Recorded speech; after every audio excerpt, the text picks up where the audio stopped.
வணக்கம் நண்பர்களே, நீங்க பார்த்துட்டு மிஸ்டர் சர்வைஸ் தமிழ்லாம் உங்க இன்னைக்கு நம்ம டிராகன் பால் எபிசோட்ஸ் தான் பார்க்க போறோம். ப்ரீவியஸ் எபிசோட்ல நம்ம கோகுக்கும் கிரில்லினுக்கும் மாஸ்டர் ரோஷி ஏகப்பட்ட ட்ரைனிங் எல்லாம் கொடுத்து அவங்கள அந்த ஃபைனலா டோர்னமெண்ட்டுக்கு கூட்டிட்டு போயிட்டாரு. ஸோ இன்னைக்கு எபிசோட்ல அந்த டோர்னமெண்ட் ஸ்டார்ட் ஆயிடுச்சா, கோகு கிரில்லின் அதுல எந்த அளவுக்கு பெர்ஃபார்ம் பண்ணாங்கன்றது தான் இன்னைக்கு இந்த எபிசோட்ல பார்க்க போறோம். பயங்கரமா போயிட்டு இருக்கு அந்த டோர்னமெண்ட். ஓவராலா அந்த எபிசோட்ல என்ன நடந்ததுன்றத இந்த வீடியோவை பார்க்கலாம். ஸோ அதனால ஸ்கிப் பண்ணாம ஃபுல்லா பாருங்க. ஸோ இந்த வீடியோவை எங்களோட எக்ஸ்பிளனேஷன் பிடிச்சிருந்துச்சுன்னா மறக்காம அந்த லைக் பட்டன் மட்டும் பிரஸ் பண்ணிருங்க. சரி, ஓகே, இன்னைக்கு நம்ம டிராகன் பால் சீசன் 1 எபிசோட் 20 தான் பார்க்க போறோம். ஆரம்பிக்கலாமா? இந்த எபிசோடோட ஸ்டார்டிங்லேயே ஒருத்தர் மைக்கை பிடிச்சிட்டு வந்து எலிமினேஷன் ரவுண்டை வந்து வியூவர்ஸால பார்க்க முடியாது, ஸோ அதுக்கப்புறம் வர ரவுண்டை தான் நீங்களாம் பார்க்கலாம், அதனால இப்போ எல்லாருமே வெளியே போங்க அப்படின்ற மாதிரி சொல்லிருக்காரு. நம்ம புல்மா செம கோமா வந்துட்டு, நான் என் பாய் ஃப்ரெண்ட் விளையாடுறத பார்க்கணும், என்னடா என்ன விட மாட்டேன் அப்படின்ற மாதிரி கத்தா, உன்ன மாதிரி பைத்தியக்காரெல்லாம் உள்ள விட மாட்டேன்டி அப்படின்னு சொல்லிட்டு அவர் பதில் கத்தி விட்டுறாரு. ஸோ கட் பண்ணால் அந்த டோர்னமெண்ட் நடந்துகிட்டு இருக்க இடத்த காட்டுறாங்க. அங்கே எல்லா பிளேயர்ஸும் ஒன்றா நின்றுட்டு இருக்காங்க. அப்போ ஒருத்தர் அனௌன்ஸ் பண்ணிட்டு இருக்காரு, இந்த மாதிரி உங்க எல்லாருக்கும் பர்டிகுலராக ஒவ்வொரு நம்பர் கொடுத்துருவோம், நீங்கள் அதை போய் செலக்ட் பண்ணிக்கங்க. அந்த நம்பர் வைஸ் யார் யாரோட சண்டை போடணுன்றதை வந்து ஒரு ஸ்கெடியூலா நாங்க பிரிச்சு வச்சிருக்கோம். அதன்படி நீங்க ஃபைட் பண்ணி எலிமினேஷன் ரவுண்ட்ல நிறைய பேர் எலிமினேட் ஆக போறீங்க, அதனால எல்லாருமே ரெடியா இருங்க அப்படின்ற மாதிரி அவர் அனௌன்ஸ் பண்றாரு. ஸோ ஆளுக்கு ஒவ்வொரு நம்பரை வந்து கொடுக்குறாங்க. கிரில்லின் இவங்க எல்லாருமே பார்த்து பயந்து சாவுறாரு, நான் ஜெயிச்சிருவேனா அப்படின்ற மாதிரி பயந்துகிட்டு இருக்காரு. அங்க என்ன சொல்றாங்கன்னா, இந்த ஒரு ஃபைட் மூலமா 8 பேர் மட்டும்தான் அடுத்த ரவுண்டுக்கு போவீங்க, மற்ற நிறைய பேர் நீங்க எலிமினேட் ஆக போறீங்க அப்படின்ற மாதிரி அவர் சொல்றாரு. கட் பண்ணா அந்த டோர்னமெண்ட் நடந்துட்டு இருக்கக்கூடியதுக்கு வெளியே சைடு நம்ம புல்மா, நம்ம ஊலாங் போர் இவங்கெல்லாம் வந்துட்டு அந்த மேட்சை நான் பார்க்கணும் அப்படின்னு சொல்லி புல்மா ஊலாங்கிட்ட கேட்டுக்கிட்டு இருக்காங்க. இந்த மாதிரி என்னை தூக்கி என்ன ஜன்னல் வழியா நான் பார்க்கவே அப்படின்ற மாதிரி சொல்றாங்க. ஊலாங் அதெல்லாம் முடியாது, என்ன விளையாடுறியா அப்படின்னு சொல்லும் போது, போற வந்து உருவத்தை மாற்றி அவனை தான் விளையாடுற மாதிரி மாற்றி அவனை வச்சு நீ ஏறிக்க, என்னையெல்லாம் விட்டுரு அப்படின்னு சொல்லும் போது, போர் நிறைய தடவை பண்ணிட்டான், இப்போ நீ தான் பண்ணணும் அப்படின்னு சொல்லாரு. என்னாலாம் முடியாது அப்படின்னு சொல்லும் போது, நம்ம புல்மா பிகின்னு நான் சொல்லுவேன் அப்படின்னோடனே உடனே நம்ம புல்மா நம்ம ஊலாங்கோட ஷோல்டர் மேலே ஏறிக்கிறாங்க. ஷோல்டரில் ஏறும் போதே நம்ம ஊலாங்க அவங்களோட அண்டர்வேரை பார்த்து, ஆஹா கிடைச்சாச்சு அப்படின்ற மாதிரி பார்த்துட்டு, ஐயோ இல்லை நான் அப்படியெல்லாம் பார்க்க மாட்டேன் அப்படின்னு சொல்லிட்டு அவர் கண்ணா முடிக்கிறாப்ல. இங்க நம்ம புல்மா நம்ம ஊலாங்கோட ஷோல்டர் மேல ஏறி நின்று டோர்னமெண்ட்டை பார்க்கறதுக்கு ட்ரை பண்றாங்க. நான் முடியல, எனக்கு எட்ட மாட்டேங்கிறா, இன்னும் கொஞ்சம் தூக்கடா அப்படின்ற மாதிரி சொல்லிட்டு அவங்க வந்து டோர்னமெண்ட்ல என்ன நடந்துகிட்டு இருக்குன்றத வெளியே இருந்து எட்டி பார்த்துக்கிட்டு இருக்காங்க. நம்ம கோகுக்கு வந்து பாத்தீங்கன்னா 70 நம்பர் கிடைச்சிருக்கு, கிரில்லினுக்கு 93 கிடைச்சிருக்கு. நம்ம யாம்சா வந்து, ஓ உங்களுக்கு இந்த நம்பரா, அப்ப நீங்க வந்து தேர்ட் அந்த ஒரு பாக்ஸ்ல இருக்கக்கூடியவங்க கூட நீங்க சண்டை போட வேண்டியது இருக்கும் அப்படின்ற மாதிரி நம்ம யாம்சா சொல்றாப்ல. யாம்சாக்கு 32 நம்பர் கிடைச்சிருக்கு. ஸோ அவர் வந்து செகண்ட் பிளாக்ல சண்டை போட போறேன் அப்படின்ற மாதிரி சொல்றாரு. நம்ம யாம்சா கோகுட்ட என்ன சொல்றாருன்னா, நான் உன்கிட்ட பெரிய ரிங்காக வெயிட் பண்ணிட்டு இருக்கேன் கோகு, ஸோ அங்கே டைம் லிமிட்லாம் நமக்கு இல்லை, அந்த ரிங்கில் நீ என்னை டிசப்பாயிண்ட் பண்ணிடுறாத, நான் உனக்காக அங்கே வெயிட் பண்ணிட்டு இருப்பேன் அப்படின்ற மாதிரி சொல்ல, கண்டிப்பாக நம்ம வெயிட் பண்ணுவோம் அப்படின்ற மாதிரி நம்ம கோகு இங்கே சொல்கிறான். ஸோ கிரில்லினுக்கு இன்னும் அந்த பயமே போல. கோகுட்டு இந்த மாதிரி சொல்கிறான், இங்கே பாரு எல்லாம் பல்காக இருக்காங்க, நம்ம என்னடா பண்ண போகிறோம் அப்படின்ற மாதிரி சொல்ல, கவலைப்படாத, நம்ம மாஸ்டர் ரோசிட்ட ட்ரைனிங் எடுத்துருக்கோம், நம்மளால முடிஞ்சதை செய்வோம், நம்மளால ஜெயிக்க முடியும் அப்படின்ற மாதிரி நம்ம கோகு சொல்கிறாரு. ஸோ நம்ம கோகு வந்து ஃபைட்டுக்கு இறக்கி விடுறதுக்காக ரிங்கில் இறக்குறாங்க, அவர் கூப்பிடுறாங்க.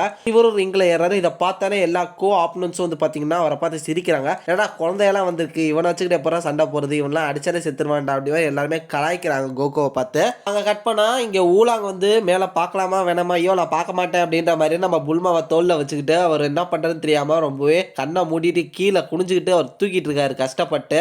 இங்கே ஃபைட் இப்போ ஸ்டார்ட் ஆக போது. நம்ம கோகுவோட ஆப்பனன்ட் சம பல்கா ஒரு மொட்டை மண்டை பயங்கரமா வந்து நிற்கிறாரு. அதை பார்த்து நம்ம கோகு ரெடியாக, இவர் வந்தோடனே என்னோட ஆப்பனன்ட் எங்கடா அப்படின்ற மாதிரி கேட்க, கீழே பாரு உனக்கு கீழே தான் இருக்கேன் அப்படின்னு சொல்றாரு. என்னடா சின்ன பையன்லாம் கூட்டு வந்திருக்கீங்க, எல்கேஜி படிக்கிறவங்களா, இவனை விரலே நான் நசுக்கிற வேண்டாம் அப்படின்னு சொல்றாரு. முடிஞ்சது செய்யடா பார்க்கலாம் அப்படின்ற மாதிரி சொல்லும் போது, உங்களுக்கு இந்த ஃபைட்டுக்கு 1 நிமிஷம் இருக்கும் அப்படின்ற மாதிரி ரெஃப்ரி சொல்ல, 1 நிமிஷமா, இவனை நசுக்கிறதுக்கு எனக்கு 1 செகண்ட் போதும், ஆரம்பிங்க அப்படின்ற மாதிரி சொல்ல ஸ்டார்ட் ரெஃப்ரி சொல்றாரு. நம்ம கோகு செம்ம ஃபாஸ்டா அந்த ஆளுக்கு பின்னாடி போய் அந்த ஆள் வந்து மிரண்டு போயிடுறாரு. எங்கடா இங்க இருந்து காணோம், நசுக்கிட்டேன் அப்படின்னு பார்க்கும்போது, இல்லடா நான் உனக்கு பின்னாடி நிற்கிறேன் அப்படின்ற மாதிரி சொல்லி ஜஸ்ட் அவரோட ஆள்காட்டி விரலை வச்சு அவரோட காலை வந்து தொடுவாரு 2 தடவை. இந்த ஒரு டச்சை வந்து பார்த்தீங்கன்னா அவர் புஷ் பண்ண ஒரு ஃபீலை கொடுத்து ரிங்குக்கு அங்கிட்டு வெளியே போய் விழுந்துருவாரு. அதோட அவர் அவுட்டும் ஆயிடுவாரு. நிறைய ஆப்பனன்ஸ் என்னடா இவன் எப்படி பயங்கரமா இருக்கான் அப்படின்ற மாதிரி பேசும்போது, அது லக்குடா ஃப்ளூக்குடா, அவன் ஏதோ பேலன்ஸ் இல்லாமல் விழுந்திருக்கான், இவன் தள்ள இருக்க மாட்டான், அவ்வளோ பவர்லாம் அந்த பையனுக்கு இல்லை, என்னமோ ஃப்ளூக்கில் ஜெயிச்சிட்டான் அப்படின்ற மாதிரி ஆப்பனன்ஸ் எல்லாம் பேசிட்டு இருக்காங்க. கிரில்லினுக்கு பயங்கர ஷாக்கு. நம்ம யாம்சா பார்த்தீங்கன்னா பயங்கரமா ரெடியாக இருக்கா நம்ம பையன் அப்படின்ற மாதிரி சொல்றாரு. நம்ம கோகுக்கே ஒரு பயங்கர ஷாக்கு, என்னடா நான் அவனை தொட தானே செஞ்சேன், அதுக்கே அவன் இப்படி போய் பறந்து விழுகுறான் அப்படின்ற மாதிரி செம ஷாக்கா வந்து இறங்குறாரு. கிரில்லின் பார்த்து ஏய் வேற லெவலில் பண்ணப்பா அப்படின்ற மாதிரி இவங்க பேசிட்டு இருக்கும்போது ஆப்போசிட்ல 2 பேர் வந்து நம்ம கிரில்லினை கலாய்க்கிறாங்க. அவங்க வேற யாரும் இல்லை, அவங்களோட பழைய ஸ்கூல்ல இவங்களை புள்ளி பண்ணிட்டு இருந்தாங்களா கிரில்லினா 2 பேர். ஸோ அவங்க தான் இங்கே வந்திருக்காங்க. ஸோ இந்த மாதிரி டோர்னமெண்ட்ல என்னடா குட்டி பையன் என்னோட பழைய பஞ்சு பேக் இங்கே வந்திருக்க, என்ன வந்து அடி வாங்க போறியா, நீ எல்லாம் டோர்னமெண்ட்ல வந்து ஏன்டா எங்கிட்ட அடி வாங்கணும்னு நினைக்கிற அப்படின்ற மாதிரி சொல்லிட்டு அவங்க எல்லாருமே மறுபடியும் இவனை போட்டு புள்ளி பண்ணிட்டு இருக்காங்க. அவன் ஒரு மாதிரி தலை குனிஞ்சு பார்த்துக்கிட்டு இருக்கான். நம்ம கோகுக்கு ஒன்றும் புரியல, இவன் அப்படி அமைதியா இருக்கா அப்படின்னு. இந்த மாதிரி உன்னோட ஆப்பனண்ட் யாருன்னு தெரியுமா அப்படின்னு சொல்லிட்டு கேட்கும்போது தெரியாதுங்க அப்படின்னும் போது நான் தான்டா உன்னோட ஆப்பனண்ட், ரிங்லா பார்க்கலாம்டா, பலமா ஒன்றும் அடிச்சிடாத அப்படின்னு சொல்லிட்டு சிரிச்சுட்டு கலாச்சிட்டு போறாங்க. இதை பார்த்து கோகு ஏன் உன்ட்ட இந்த மாதிரி பேசுறாங்க அப்படின்னும் போது அவங்க என்னோட எக்ஸ் சீனியர்ஸ், ஸோ அவங்க என்ன போட்டு கலாச்சிட்டு புள்ளி பண்ணிட்டு இருந்தாங்க, இப்போ அதை தான் பண்ணிருக்காங்க அப்படின்னும் போது நீ ஏன்டா அவங்கள அடிக்க கூடாது, நீ ஏன் பயப்படுற, நீ தான் மாஸ்டர் ரோஷிட்ட ட்ரைனிங் எடுத்திருக்க, உன்னால முடியும், அட்டாக் பண்ணலாம், நீ போ அப்படின்ற மாதிரி இவர் கொஞ்சம் கான்ஃபிடன்ஸ் கொடுக்குறாரு கோகு. இங்க புல்மா வெளியே இருந்துகிட்டு யாம்சாவை பார்த்துட்டு யாம்சா இங்க பாரு என்ன பாரு அப்படின்னு சொல்லி கத்திட்டு இருக்காங்க. அங்க உள்ள இருந்த ஒருத்தன் நம்ம புல்மா முன்னாடி வந்து எட்டி பார்க்கறான். புல்மா பயந்து கீழே உழுக போறாங்க. அப்ப ஊலாங்கும் பாத்தீங்கன்னா நம்ம புல்மாவோட பேலன்சிங்க விட்டுறாரு. புல்மா கீழே உழுவுறாங்க போற பிடிச்சிக்கிட்டு. ஸோ கீழே விழுந்ததுக்கு அப்புறம் பார்த்தா புல்மா காலை விரிச்சு கீழே கிடக்குறாங்க பப்பரப்பான. இதை பார்த்தோன்னே ஊலாங்க அப்படியே ஒரு மாதிரி என்னமோ ஆகுது. ஐயோ இல்ல நான் பார்க்க மாட்டேன் அப்படின்ற மாதிரி திரும்பி பார்த்தா அங்க ஒரு ஊரே வந்து எட்டி பார்த்துக்கிட்டு இருக்கு. டேய் என்னடா பண்றீங்க, எல்லாம் பார்க்க கூடாது போங்கடா அப்படின்னு சொல்லிட்டு கடைசியில பார்த்தா இவருமே அவங்க கூட பார்த்துக்கிட்டு இருக்காரு சேர்ந்து.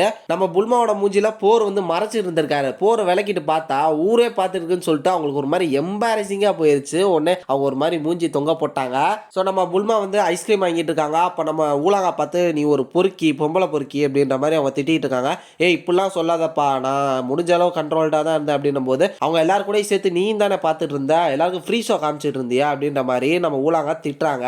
சரி ஓகே நீ எனக்கு லேடரா மாறணும்னு வச்சுக்கவேன், உனக்கான ஒரு சாக்லேட் வாங்கி தரேன், கேண்டி வாங்கி தரேன், இந்த மாதிரி சொல்லி அவரை கொஞ்சம் சமாதானப்படுத்துறாங்க அந்த ஒரு டோர்னமெண்ட்டை பார்க்கறதுக்காக. இவரும் பார்த்தீங்கன்னா அந்த கேண்டிக்காக ஓகே அப்படின்ற மாதிரி சொல்லிடுவாரு. ஸோ அங்கே கட் பண்ணா இங்கே கிரில்லினுக்கும் அவங்களோட அந்த ஒரு சீனியருக்கும் வந்து பார்த்தீங்கன்னா ஃபைட் ஸ்டார்ட் ஆக போகுது. அதில் இன்னொரு சீனியர் என்ன சொல்றாருன்னா ஏ போடா உனக்கு தான் கிடைச்சிருக்கு லக்கு, நான் அவனை அடிச்சு நசுக்கலான்னு நினைச்சேன், கவலைப்படாதா உனக்கும் சேர்த்து நானே அவனை அடிச்சு கொண்டுறேன் அப்படின்ற மாதிரி அவர் மேலே ஏறாரு. நம்ம கிரில்லின் பயந்துகிட்டே மேலே ஏறான். ஸோ அங்கே ஃபைட்டும் ஸ்டார்ட் ஆகுது. இவனை அடிக்கிறதுக்காக வராரு. நம்ம கிரில்லின் செம ஃபாஸ்டா மூவ் ஆகி பறந்து ஒரு உதைக்கிறான். அந்த ஆளு பிச்சுக்கிட்டு பறந்து போறான். செவுத்தெல்லாம் உடச்சிக்கிட்டு போய் விழுகிறான். நம்ம புல்மா ஊலாங்க எல்லாருமே ஐஸ்கிரீம் சாப்பிட்டு வராங்க. அவங்களெல்லாம் கிராஸ் பண்ணிட்டு போய் விழுகிறான். அவ்வளோ ஃபோர்ஸா இருந்திருக்கு கிரில்லின் பண்ண அந்த ஒரு அட்டாக்கு.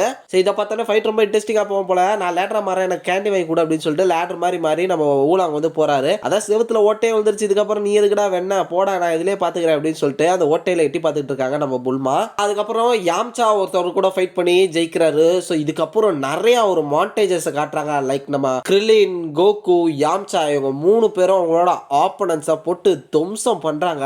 நம்ம கோகு வந்து பாத்தீங்கன்னா அவரோட ஆப்பனன்ஸ் வந்து அசால்ட்டாவே ஜெயிச்சிடறாரு. கிரில்லினும் வேற லெவல்ல சண்டை போறாரு. யாம்சாவும் பாத்தீங்கன்னா பயங்கர ஸ்ட்ராங்கா இருக்காரு இப்போ. ஸோ இந்த எலிமினேஷன் ரவுண்ட்ல நம்ம கோகு, கிரில்லின், யாம்சா அசத்திட்டாங்க, கலக்கிட்டாங்க. ஸோ அவங்க கூட வந்த எல்லா ஆப்பனன்ஸையும் பாத்தீங்கன்னா போட்டு புரட்டி எடுத்துட்டாங்க. ஸோ இப்போ இந்த எலிமினேஷன் ரவுண்ட்ஸ் முடிஞ்சு இப்போ அதுக்கு அடுத்த ரவுண்ட் முக்கியமான ரவுண்ட் வந்து ஸ்டார்ட் ஆக போகுது. நம்ம மாஸ்டர் ரோஷியும் கரெக்டா புல்மா முன்னாடி ஆப்போசிட்ல வந்து என்ட்ரி ஆயிட்டாரு. இந்த மாதிரி என் பசங்க என்ன பண்ணாங்க அப்படின்ற மாதிரி வந்து நிக்கிறாரு. இதுக்கப்புறம் வரப்போற எபிசோட்ஸ் இன்னும் கொஞ்சம் செம சீரியஸா அந்த டோர்னமெண்ட் மூவ் ஆகும்னு நினைக்கிறேன். ஏன்னா இருக்கக்கூடிய எல்லா ஆப்பனன்ஸுமே வந்து பாத்தீங்கன்னா பயங்கர ஸ்ட்ராங்கஸ்டான மார்ஷியல் ஆர்ட்ஸா வரப்போறாங்க. நம்ம கோகு, கிரில்லின் அண்ட் யாம்சா இவங்க 3 பேரும் என்ன பண்ண போறாங்கன்றத அப்கமிங் எபிசோட்ஸ்ல பார்க்கலாம். ஓகே ஃப்ரெண்ட்ஸ், அடுத்து டிராகன் பால் எபிசோட் 21ல நாளைக்கு வந்து உங்களை மீட் பண்றேன். அது வரையும் டாடா bye bye, take care from A Square.